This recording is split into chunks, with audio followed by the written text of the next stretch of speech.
លោកអ្នកដែលកើតនៅឆ្នាំម្សាញ់ខមមិនលេខសំណាងគឺលេខ549ចំណែកពណ៌សំណាងគឺពណ៌កាហ្វេអញ្ចឹងលោកអ្នកដែលកើតនៅឆ្នាំម្សាញ់ខមមិននៅលេខសំណាងលេខ549ពណ៌សំណាងគឺពណ៌កាហ្វេបងប្អូនកូនក្មួយណាបាទលោកអ្នកដែលកើតនៅឆ្នាំម្សាញ់លោកអ្នកត្រូវដឹងហើយថាជោគជតារាសីរបស់លោកអ្នកកាលពីប៉ុន្មានខែកន្លងទៅគឺអ្នកដែលកើតឆ្នាំម្សាញ់គឺមិនសូវជាមានភាពល្អប្រសើរប្រហែលទេលោកអ្នកជួបនៅបញ្ហាច្រើនណាការងារមុខរបររកស៊ីគឺគ្រប់បែបយ៉ាងទាំងអស់សម្រាប់លោកអ្នកដែលកើតនៅឆ្នាំម្សាញ់គឺសេចក្តីល្អគឺមានតិចសេចក្តីមិនល្អគឺមានច្រើនហើយអ្នកកើតឆ្នាំម្សាញ់យើងសម័យមើលនោះកាលពីប្រហែលឆ្នាំមុននេះយើងមានបានយើងសម្បូរសប្បាយយើងជោគជ័យគឺអ្នកដែលនៅជុំវិញខ្លួនចែករំលែកយើងបែងចែកយើងជួយគេគ្រប់បែបយ៉ាងដល់ពេលប្រហែល 2-3 ឆ្នាំចុងក្រោយនេះយើងដែលកើតឆ្នាំម្សាញ់ហ្នឹងយើងមានទុកសួរថាតើមានអ្នកណាមួយគេមកខ្វល់ដែលមានអ្នកណាមួយគេមកសួរនាំយើងហ៎អញ្ចឹងបានយើងដែលអ្នកកើតឆ្នាំម្សាញ់ហ្នឹងម្នាក់បងប្អូនបាក់ទឹកចិត្តបាទបាក់ទឹកចិត្តហើយក៏សឹងតែថាលែងចង់បន្តដំណើរទៅមុខទៀតព្រោះវាជួបឈឺចាប់វាឈឺចាប់ពេលដែលគេពិបាកពេលដែលគេអត់យើងជួយគេដល់ពេលគេទាំងអស់ហ្នឹងគេបានដល់ត្រោយអស់ដល់ពេលយើងលំបាកវិញអត់មានអ្នកណាមួយគេមកជួយយើងសោះបន្តិចក៏អត់មានអ្នកណាមកជួយដែរអញ្ចឹងបានជាយើងនឹងវាត្រូវជួបនៅបញ្ហាទាំងឡាយទាំងពួងទាំងអស់ហ្នឹងអញ្ចឹងអ្នកដែលកើតនៅឆ្នាំម្សាញ់ទាំងអស់ហ្នឹងបើសិនជាមានពេលទៅមុខគិតខ្លួនឯងចេះបើទៅមុខអញអាចងើបឈរបានណាបើទៅមុខអញអាចរកស៊ីមានបានណាអញប្រហែលជានឹងយ៉ាងម៉េចអញប្រហែលជាឈប់រាប់ញាតហើយលបងភ្ញាក់ខ្លួនហើយព្រោះពេលយើងមានប្រយោជន៍គេរាប់យើងដល់ពេលយើងអត់ប្រយោជន៍តែឆ្កែផ្ទះគេមិនអោយមកលេងយើងផងអាហ្នឹងវាជួបនៅរឿងបែបហ្នឹងអញ្ចឹងអ្នកដែលកើតនៅឆ្នាំម្សាញ់លោកអ្នកចងចាំទៅថាមកជីវិតនេះគ្មានអ្នកណាមួយគេស្មោះជាមួយយើងទេណាហើយឥឡូវនេះម្នាក់អ្នកដែលកើតឆ្នាំម្សាញ់ហ្នឹងគឺពាក្យខ្មែរខ្ញុំសុំទោសខ្ញុំនិយាយឲ្យងាយស្ដាប់លេលើអស់ហើយម្នាក់នោះបាទអ្នកដែលកើតឆ្នាំម្សាញ់ម្នាក់លេលើអស់ហើយដើរសោចទេសោចនឹងមិនមែនសំបាយសោចចិត្តឈួតបាទអញ្ចឹងឥឡូវអ្នកដែលកើតឆ្នាំម្សាញ់យើងមកទូទាញនៅរាសីខែ7វិញខែ8វិញបាទខែសីហាអញ្ចឹងអ្នកដែលកើតនៅឆ្នាំម្សាញ់បងប្អូនខមមិនលេខសំណាងរបស់ខ្លួនគឺលេខ549ហើយចំណែកពណ៌សំណាងគឺពណ៌កាហ្វេលោកអ្នកដែលកើតនៅឆ្នាំម្សាញ់ដើមខែលោកអ្នកមានវិបត្តិសេដ្ឋកិច្ចអត់លុយបាទអត់លុយអត់ហ្នឹងមិនមែនទៅអត់ដើមខែហ្នឹងទេវាអត់យូរហើយប៉ុន្តែគ្រាន់តែនិយាយថានៅក្នុងខែ8ហ្នឹងវាអត់លុយទៅទៀតដើមខែហ្នឹង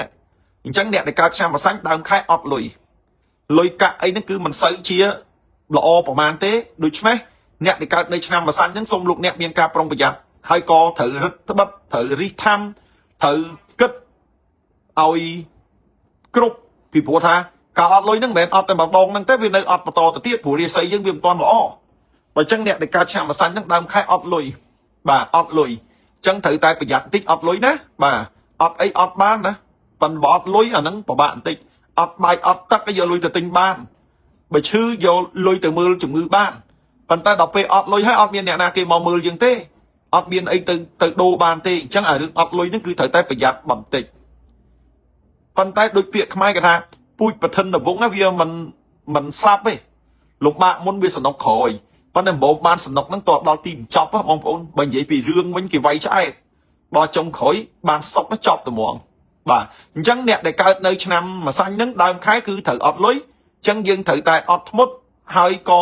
ធ្វើចិត្តហើយខំប្រឹងទៅកុំឲ្យអត់លុយឲ្យដេកហើយអត់លុយទៀតហ្នឹងខំប្រឹងរកស៊ីបន្តទៅទៀតទៅបាទលោកអ្នកដែលកើតនៅឆ្នាំម្សាញ់ដដែលដើមខែអត់លុយពីថ្ងៃទី8ដល់ថ្ងៃទី11មានគេជួយបាទលោកអ្នកដែលកើតឆ្នាំម្សាញ់ពីថ្ងៃទី8ដល់ថ្ងៃទី11មានគេជួយមិនថាគេនឹងជួយយើងគេនឹងឧបត្ថម្ភគាំទ្រយើងគេនឹងធ្វើយ៉ាងម៉េចឲ្យយើងមានផ្លូវដើរព្រោះឥឡូវនេះយើងអត់ផ្លូវហើយយើងជិះម៉ូតូយើងអត់សាំងការាលផ្លូវហើយអញ្ចឹងយើងអត់មានអីបន្តដំណើរទៅមុខទៀតទេអញ្ចឹងមានគេមកជួយយើងគេមកណែនាំយើងគេមកចាក់សាំងឲ្យយើងគេមកឲ្យដង្ហើមយើងគេមកឲ្យអុកស៊ីហ្សែនដល់យើង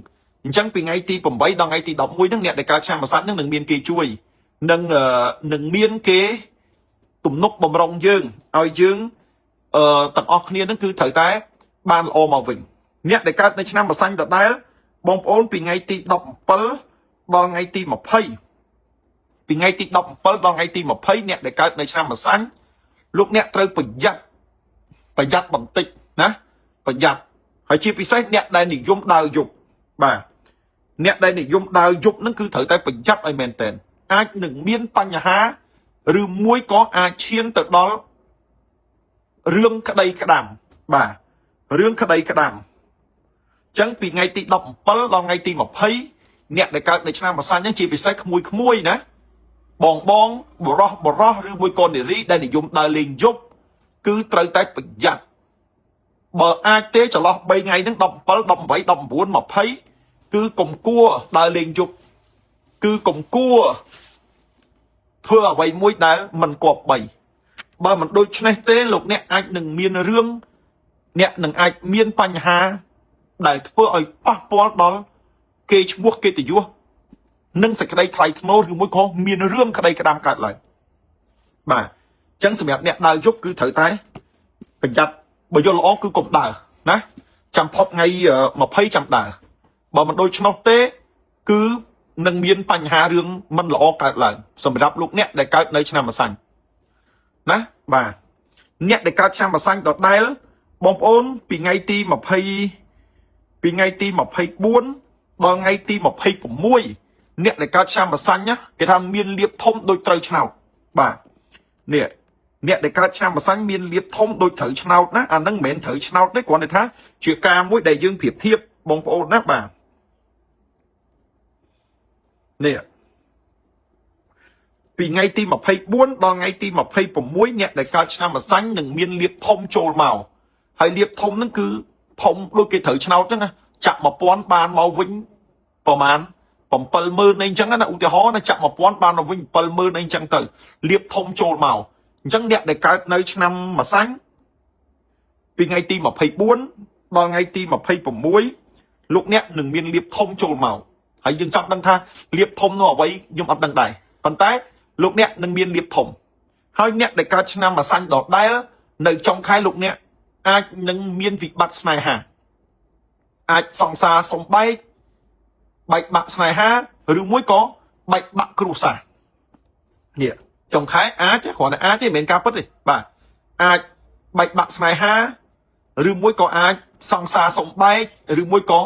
អាចលែងលះគ្នាអញ្ចឹងអ្នកដែលកើតនៅឆ្នាំម្សាញ់ហ្នឹងគឺអត់ធ្មត់បើមិនចង់បាត់បង់ណាត្រូវតែប្រយ័ត្នប៉ុន្តែពេលខ្លះ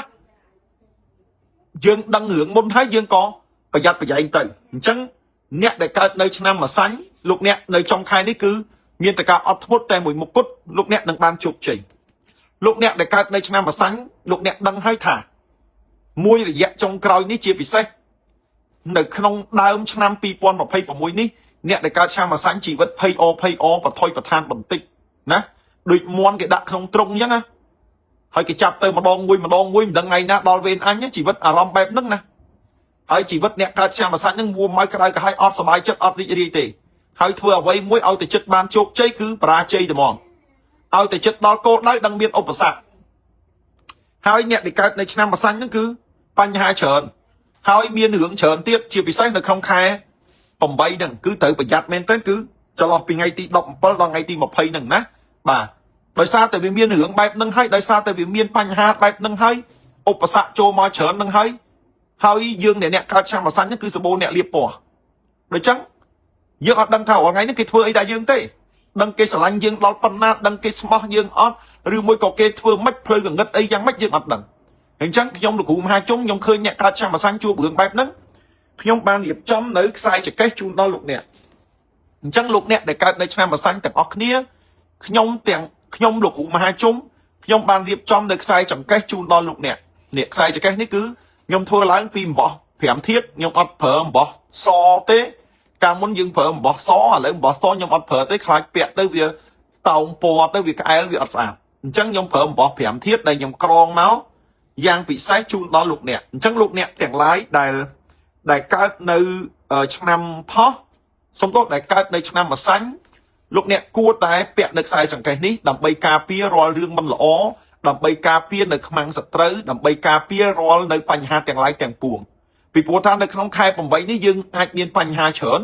ដូច្នេះបើសិនបើយើងបានពាក់នៅខ្សែចង្កេះដែលធ្វើរៀបចំឡើងដោយលោកគ្រូមហាជុំនេះមកគឺលោកអ្នកដែលកើតនៅឆ្នាំម្សាញ់គឺលោកអ្នកនឹងកំចាត់ចោលនៅរឿងអាក្រក់ដេញខ្មោចព្រាយបីសាច់រឿងមិនល្អហើយថែមទាំងនាំមកនៅភាពរីកចម្រើនរាសីឡើងពីព្រោះខ្សែចង្កេះនេះខ្ញុំធ្វើឡើងគឺមានអាគមពីរគេហៅថាមុនមហានិយមនិងអាឋានការពារសត្រូវ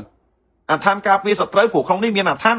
ដែលយើងដេញរាល់រឿងមិនល្អទាំងឡាយទាំងពួងចេញហើយមុនមហានិយមហ្នឹងគឺយើងជួយឲ្យយើងនឹងមានប្រជាប្រិយភាពធ្វើឲ្យយើងនឹងមានភាពល្អប្រសើរធ្វើឲ្យយើងនឹងឈ្នះអស់រឿងមិនល្អហើយមានរឿងល្អចូលមកដល់ក្នុងខ្លួនយើងទៀតធ្វើឲ្យយើងមានប្រជាប្រិយភាពធ្វើឲ្យយើងលក់ដូរដាច់រស់ស៊ីមានបាននិយាយទៅគេស្ដាប់នាំរៀបសំណាងការពាររឿងមិនល្អអញ្ចឹងបងប្អូនគួរតែប្រើនៅខ្សែនេះយកទៅប្រើទៅណាបើលោកអ្នកចង់បានលោកអ្នកទំនាក់ទំនងមកលោកគ្រូតាមរយៈលេខទូរស័ព្ទក៏បានចូលទៅក្នុងឆាតក៏បានគឺលេខ07 29 29 38 099 40 86 37លោកអ្នកថាខ្ញុំអត់ចង់ពាក់ទេអាចជាវយកទៅបានឬអត់លោកអ្នកអាចយកទៅទុកតាមខ្លួនលោកអ្នកអាចយកទៅដាក់លើក្បាលដំណេកលោកអ្នកអាចយកទៅដាក់នៅអាសនៈដើម្បីគោរពបូជាបានពីព្រោះថាខ្ញុំធ្វើឡើងដើម្បីមុននឹងលោកអ្នកចង់បានលោកអ្នកត្រូវប្រាប់ខ្ញុំថាលោកគ្រូខ្ញុំចង់បានខ្សែចង្កេះអញ្ចឹងខ្ញុំសួរអ្នកឯងឆ្នាំអីអ្នកឯងឈ្មោះអីអញ្ចឹងខ្ញុំនឹងរៀបចំតម្រូវឆ្នាំតម្រូវឈ្មោះហើយលោកយកទៅដាក់ទៅគឺសម្រាប់យើងអញ្ចឹងលោកអ្នកត្រូវតែមានខ្សែចង្កេះនេះហើយបើបានពាក់នៅក្នុងខែ8នេះទៀតលោកអ្នកនឹងចម្រើនលោកអ្នកនឹងរុងរឿងលោកអ្នកនឹងមួយឆ្នាំ2026ហ្នឹងគឺរលូនហើយកាត់កបហើយអត់មានបញ្ហាអត់មានអីចូលមកតទៅទៀតទេណាអញ្ចឹងលោកអ្នកដែលកើតនៅឆ្នាំម្សាញ់សូមលោកអ្នកចម្រើនរុងរឿងឲ្យលោកអ្នកហេងលោកអ្នកកាក់កបទាំងអស់គ្នាអញ្ចឹងខ្ញុំសូមជូនពរដល់លោកអ្នកដែលកើតនៅឆ្នាំម្សាញ់បាទសូមឲ្យហេងសូមឲ្យជោគជ័យគ្រប់គ្នាទាំងអស់គ្នាណាបាទឲ្យលោកអ្នកបានកាក់កបរីកចម្រើនទៅហើយលោកអ្នកខមមិននៅលេខសំណាងខ្លួនផងអ្នកកើតឆ្នាំម្សាញ់ហ្នឹងបងប្អូនលេខសំណាងសម្រាប់លោកអ្នកដែលកើតនៅឆ្នាំម្សាញ់គឺលេខ549ចំណែកពណ៌សំណាងលោកអ្នកដែលកើតនៅឆ្នាំម្សាញ់ហ្នឹងគឺពណ៌កាហ្វេបាទសូមអរគុណជូនពរលោកអ្នកដែលកើតឆ្នាំម្សាញ់នេះសុខសប្បាយហើយក៏ចម្រើនរុងរឿងទាំងអស់គ្នាណាបងប្អូនកូនក្មួយបាទ